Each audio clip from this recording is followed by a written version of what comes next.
क्या उत्तर प्रदेश बन रहा है उड़ान प्रदेश? यूपी में कुल कितने इंटरनेशनल एयरपोर्ट? यूपी के किन शहरों में इंटरनेशनल एयरपोर्ट? क्या एविएशन सेक्टर बदल डालेगा यूपी की तस्वीर? अगर आप जानना चाहते हैं इन सभी सवालों के जवाब तो इस वीडियो को देखिए आखिर तक और उत्तर प्रदेश की पॉजिटिव खबरें लगातार पाने के लिए इस चैनल को सब्सक्राइब कीजिए अभी। एविएशन सेक्टर उत्तर प्रदेश को नई ऊंचाइयों पर ले जाने को तैयार है। अगले 3 साल में यहां 3 नए इंटरनेशनल एयरपोर्ट से फ्लाइट शुरू हो जाएगी। एनसीआर के जेवर में बनने वाला नोएडा इंटरनेशनल एयरपोर्ट 2023 के आखिर तक ऑपरेशनल हो जाने की उम्मीद है। जेवर एयरपोर्ट का सबसे बड़ा फायदा होगा कि इससे दिल्ली एयरपोर्ट पर कंजेशन कम हो जाएगा। जेवर के अलावा यूपी में 2 और इंटरनेशनल एयरपोर्ट्स कुशीनगर और अयोध्या में बनाए जा रहे हैं। ये 2 इंटरनेशनल एयरपोर्ट यूपी के आर्थिक रूप से पिछड़े हुए पूर्वी इलाके में डेवलपमेंट को बूस्ट देंगे।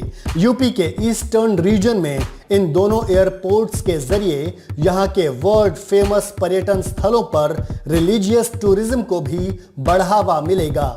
हाल ही में यूपी सरकार ने कुशीनगर एयरपोर्ट के लिए 200 करोड़ रुपए सैंक्शन किए हैं। कुशीनगर एयरपोर्ट को डीजीसीए यानी directorate general of civil aviation का अप्रूवल मिल चुका है। अप्रूवल के बाद अब कुशीनगर, लखनऊ और वाराणसी के बाद यूपी का तीसरा लाइसेंस्ड इंटरनेशनल एयरपोर्ट बन गया है। कुशीनगर से जल्द ही इंटरनेशनल फ्लाइट शुरू होने की संभावना है। सिविल एविएशन से जुड़े अफसरों का कहना है कि भारत और श्रीलंका सरकार में इस विषय पर चर्चा जारी है कि अपग्रेडेड कुशीनगर एयरपोर्ट पर पहली इंटरनेशनल फ्लाइट श्रीलंका से आए। हालांकि कुशीनगर एयरपोर्ट पर डोमेस्टिक एयर ट्रैवल अच्छी रफ्तार पकड़ चुका है, लेकिन कुशीनगर एयरपोर्ट पर इंटरनेशनल ट्रैवल की भी अच्छी संभावनाएं हैं। इसकी वजह यह है कि ये नेपाल बॉर्डर और बिहार के नजदीक स्थित है। इंटरनेशनल एयरपोर्ट की वजह से कुशीनगर देश और दुनिया के बौद्ध श्रद्धालुओं के लिए एक बढ़िया डेस्टिनेशन साबित हो सकता है।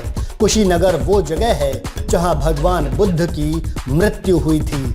यहां का महापरिनिर्वाण मंदिर पूरी दुनिया में बौद्ध धर्म के सबसे पवित्र मंदिरों में से एक है। कुशीनगर बुद्धिस्ट सर्किट का मिड पॉइंट भी है। इस सर्किट में लुम्बिनी, श्रावस्ती, कपिलवस्तु, सारनाथ और गया जैसे तीर्थ स्थल आते हैं। कुशीनगर में घरेलू पर्यटकों के अलावा थाईलैंड, चाइना, मलेशिया, जापान और सिंगापुर जैसे देशों से भी रोजाना हजारों की संख्या में टूरिस्ट आते हैं।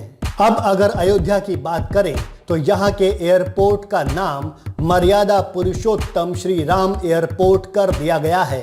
यूपी सरकार इसके लिए 1076 करोड़ रुपए मंजूर कर चुकी है, जबकि एएआई यानी एयरपोर्ट्स अथॉरिटी ऑफ इंडिया ने 242 करोड़ रुपए सैंक्शन किए हैं। यूपी सरकार मर्यादा पुरुषोत्तम श्री राम एयरपोर्ट के पहले फेज के निर्माण के लिए 270 एकड़ जमीन उपलब्ध करा चुकी है। अयोध्या एयरपोर्ट भी प्रदेश में टूरिज्म को एक बड़ा पुश देने जा रहा है। इसका काम तेजी से चल रहा है और 2022 की शुरुआत तक पहले फेज का निर्माण पूरा हो जाने की उम्मीद है। कुशीनगर और अयोध्या दोनों एयरपोर्ट पूर्वी उत्तर प्रदेश के विकास के लिए बेहद अहम हैं। इन एयरपोर्ट्स की वजह से एरिया में निवेश आएगा, इंडस्ट्रीज लगेंगी और रोजगार के मौके पैदा होंगे। इससे यहाँ का सामाजिक और आर्थिक विकास भी सुनिश्चित होगा।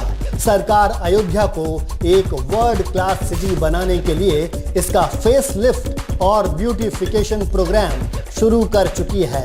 सरकार का सरयू नदी के रिवर फ्रंट डेवलपमेंट पर खास ध्यान है। अयोध्या का आधुनिक पहलू दिखाने के लिए यहां 1200 एकड़ में एक ग्रीन फील्ड सिटी भी बसाई जा रही है। कुल मिलाकर टूरिज्म अयोध्या की ग्रोथ का इंजन बनने जा रहा है।